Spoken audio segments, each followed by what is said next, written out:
Welcome, American truckers. Welcome to Trucking with Ole Snapper. And I am your host, Ole Snapper.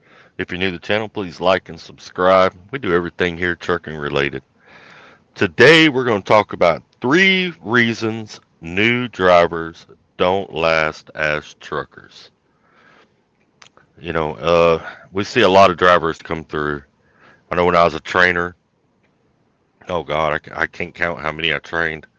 I trained for about 5 years, and I can't count how many I saw come through. But a lot of them don't last.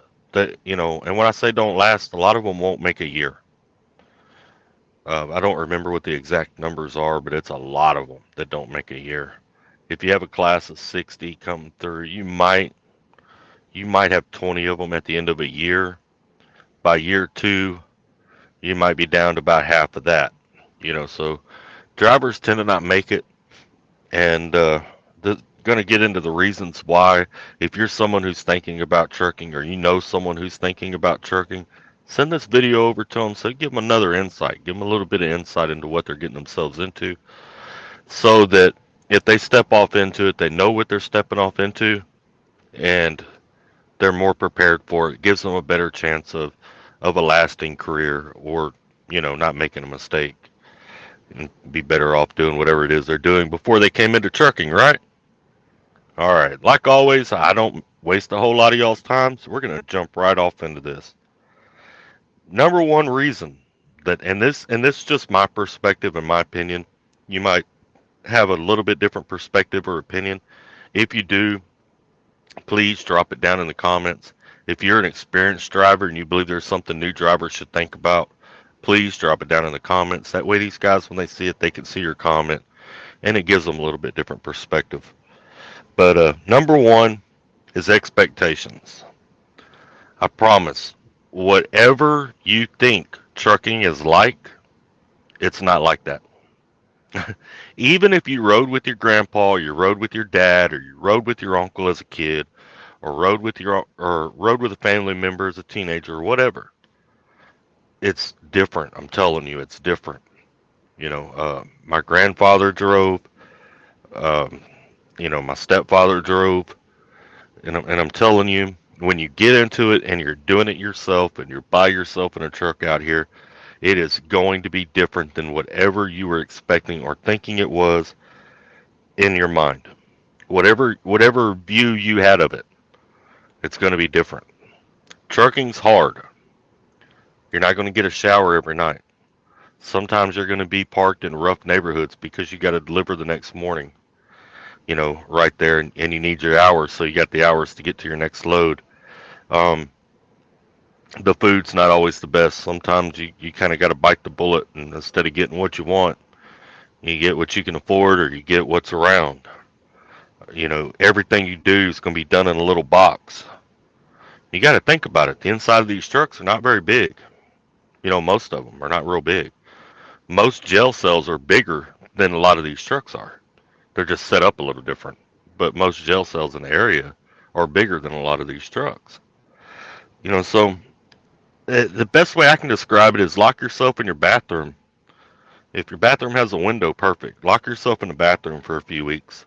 Stare out the window. Maybe grab some pictures of some different scenery. Stick it up there. Open the door and talk to your family once a day or twice a day. That's about how much interaction with humans you're going to have. And do everything else over the phone. That'll give you a little bit of an idea of what to expect. Oh, and grab a shower every couple days. Unless you get stuck in a bad spot or something, you may not get a shower for several days. But anyway, expectations, I believe, is the number one reason drivers don't last. They get out here and then it's not what they thought it was going to be like. It's not what they thought in their mind. It's not as glamorous as they saw in that 1970s trucking movie they watched, that made them want to pursue a career in trucking. All right, expectations. Also, you know, we'll get into that in the next one. My number two reason is personality. It takes a certain type of person to be a trucker, to be a long-lasting trucker. You got to be antisocial, not like being around people, not like social interactions. You can't be someone that gets lonely. Um, you have to be self-driven. You got to remember, you're paid by the hour or paid by the mile. You got to get up and go. There ain't no one going to call you and say, "Hey, John, it's time for you to start your day." No, you got to get up and get it going. A lot of this job is self-motivated. And there's a lot of drivers you're going to meet that are going to be like, "I ain't making no money and I ain't doing this and I ain't doing that." And if you were to really pay attention and ask questions, you would realize it's them more than it is anything. You know, that they're doing something or they're not doing something. Okay? And that's why that happens a lot of times. But as human beings, we have to blame somebody else, right? It can't be our own fault. It has to be someone else's fault. But it takes a certain type of personality to do this job and to like it. You got to like to travel. You got to like seeing different places, seeing different things. And if you're a social butterfly and you like to know everybody's business and everything that's going on around you, if you know all your neighbors and everything they're doing, trucking is probably not going to be the best for you. All right. You're going to travel 500, 600 miles a day. You're going to go to sleep in a different town every day, sometimes a different state every day. You're going to shop, eat, and socialize around people you're only going to see once. You'll never see them again. You're going to wake up with different neighbors every single day. You're going to go to bed every night with different neighbors every single night. You're going to feel like you don't exist in society because you have pretty much disappeared from society. No one notices you, they just notice your truck. If you're the type of person that likes to be noticed, you want people to know who you are, and you like being out there at the forefront. You like a regular job, like, you know, recognition. You need somebody to pat you on the back every day. Trucking's probably not going to be the spot for you. It's going to be a little rough if you have those needs, then that's what you're into, right? All right. Number three, the last one, patience. And this one is especially important today because many young men and women coming into the workforce today believe they should start out at whatever top pay is. I'm here, I showed up, I want top pay. It doesn't work like that. You're going to be paid as to what your benefit to that company and that organization you're working for. You know, how much of a benefit are you to them? Can you make yourself more beneficial to them? The more you learn, the more jobs you can do within that company, more influence you have around that company. That's ways you become more valuable to that company. And as you become more valuable, there's a couple things that happen. One, you're harder to replace. And two, you generally make a little bit more money. But just showing up thinking you should start out at top pay, you can keep thinking that. But I'm telling you, times are changing. There's changes coming, and that frame of mind is not going to work. And those that have buckled down and put in the work, they're going to pass you up. And you're going to be real upset here in the coming years when you realize you're working for the dudes that, did a little better than you and had a better attitude and put in the work when you were just, how do they call it nowadays? They call it quiet quitting.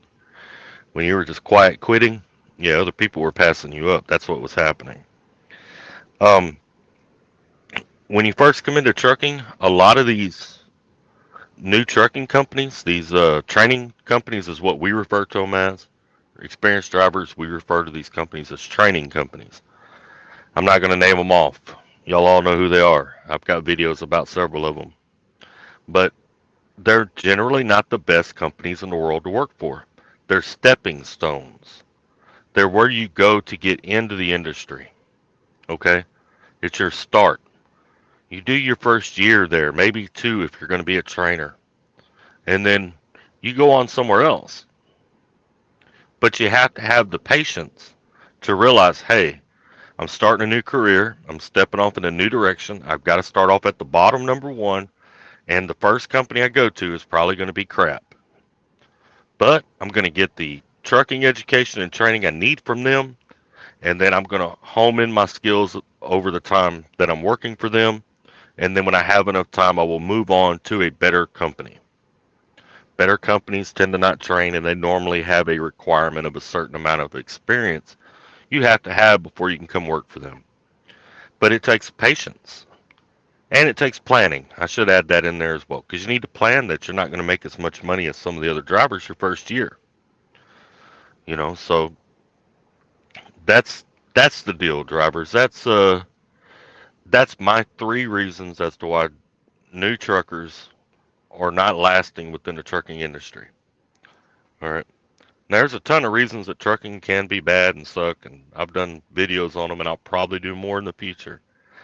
But this right here, to recap, first is expectations, having the wrong expectations of what trucking is really like. Two, the wrong personality type for it. And three, not having the patience. They'll get with one of them bad companies, and then they think all companies are like that, and they'll just go home, go back doing what they were doing. They wasted their time. You know, there's a ton of people out there with CDLs that don't use them. If you got a CDL, there's plenty of work out here, and a lot of companies hiring, and a lot of good money to be made, especially now. But anyway, I hope y'all enjoyed the show. And like I said, if you know somebody who's thinking about getting into trucking, talk to them about it. Sit down with them. If you were thinking about getting into trucking, sit down with your family. Help them understand there's going to be days, maybe weeks, maybe months that you don't get home. And you're going to need their support just as much as you will still support them from a distance. I appreciate all of you that stop by and hang out on the channel. I know y'all could be anywhere in the world right now. Y'all chose to chill over here with Ole Snapper, and that sure means a lot to me. Y'all take care, stay safe, and like I always tell y'all, keep trucking.